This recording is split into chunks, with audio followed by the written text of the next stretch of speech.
Assalamualaikum warahmatullahi wabarakatuh. Saya Wahyuni, CGP Angkatan 4 Kabupaten Aceh Utara.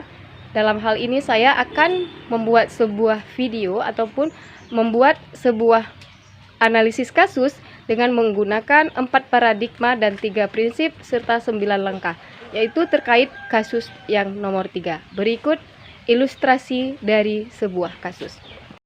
Andika salah satu murid di SMP yang akan berdharma wisata bersama dengan temannya. Ia meminta uang kepada ibunya, namun pada saat itu ibunya tidak memberikan secara langsung. Andika menjadi tidak bersemangat dan malas untuk ke sekolah. Akhirnya ibu Andika memutuskan untuk memberikan uang kepada Andika berupa uang yang disimpan oleh ayah Andika. Andika menjadi bersemangat dan kembali bersekolah. Tiba-tiba ayah Andika pulang dan mengatakan bahwa ia telah kecelakaan di jalan raya yang mengakibatkan ayah Andika harus mengganti rugi sebanyak 1 juta. Ibu Andika mengatakan ia akan meminjamkan uangnya kepada bibi. Namun Andika mendengar percakapan ayah dan ibu dari tadi. Nah, bagaimanakah dilema si Andika pada saat itu? Mari kita jawab. Namun sebelumnya, izinkan saya untuk memperkenalkan 2 guru hebat saya, yaitu Bapak Haryanto, SPD MPD selaku fasilitator saya, dan juga Bapak Riyandi Marisa selaku pengajar praktik saya, yang senantiasa membimbing saya mulai dari modul 1, 2, dan juga 3. Nah, pada tugas kali ini saya akan menggunakan 4 paradigma, 3 prinsip, dan 9 langkah dalam menganalisa kasus. Soal yang pertama, apa keputusan yang diambil? Keputusan yang saya ambil, Andika akan mengembalikan uang yang telah diberikan oleh ibunya. Karena sejak awal percakapan, ayah dan ibu, Andika telah mendengarkan di balik tirai pintu. Hal ini juga dibuktikan dengan raut wajah Andika yang penuh kebijaksanaan saat keluar dari kamar, memanggil ayah dan ibu. Dalam hal ini, pengambilan keputusan berupa paradigma keputusan jangka pendek lawan jangka panjang. Andika bisa membatalkan kegiatan dharma wisata jangka pendek dan ayah Andika akan mengganti rugi.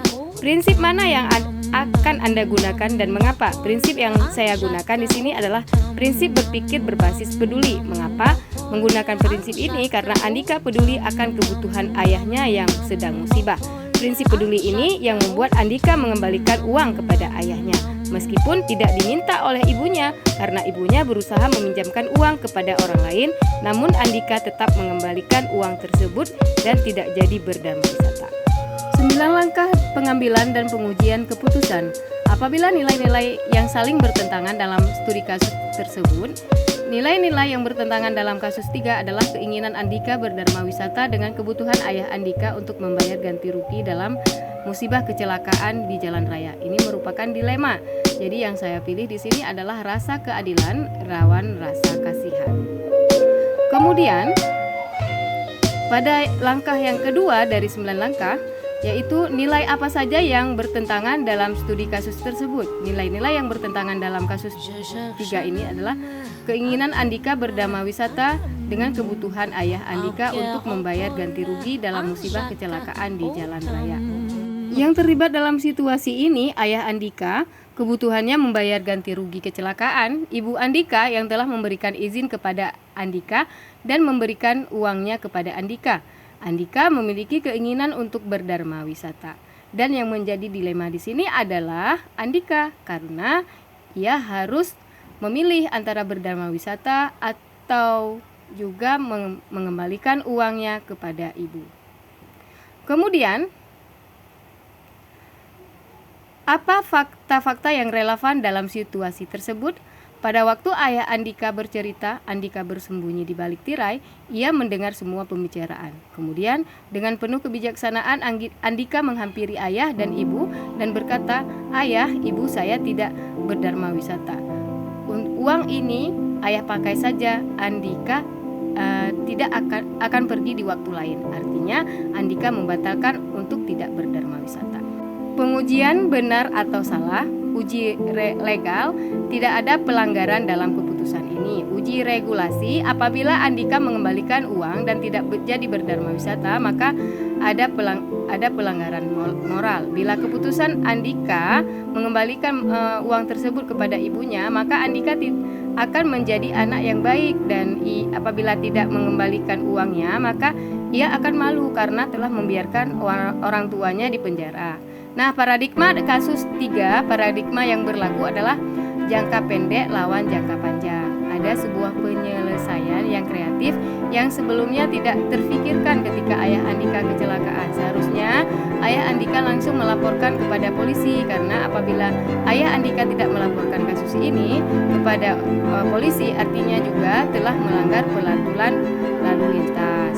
Keputusan akhir yang harus diambil oleh ayah Andika adalah melaporkan langsung kepada pihak berwajib dan Andika mengembalikan uang tersebut karena kasihan kepada ayahnya supaya mendapat keadilan. Jadi setelah melakukan 9 langkah ini, saya menjadi memahami makna pengambilan keputusan yang tepat.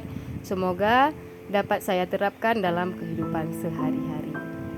Kesimpulan dalam pengambilan keputusan 9 langkah, semua tahapan langkah pengambilan keputusan sangat penting. Tidak ada langkah yang tidak penting menurut saya. 9 langkah yang digunakan dalam pengambilan keputusan sudah tepat dan tidak ada tambahan lagi. Demikian, terima kasih telah menyaksikan hasil analisis kasus saya pada kasus Andika, yaitu kasus ketiga dalam LMS dari 10 kasus. Jumpa lagi di kasus-kasus berikutnya dalam modul pengambilan keputusan seorang pemimpin. Saya akhiri dengan Assalamualaikum warahmatullahi wabarakatuh.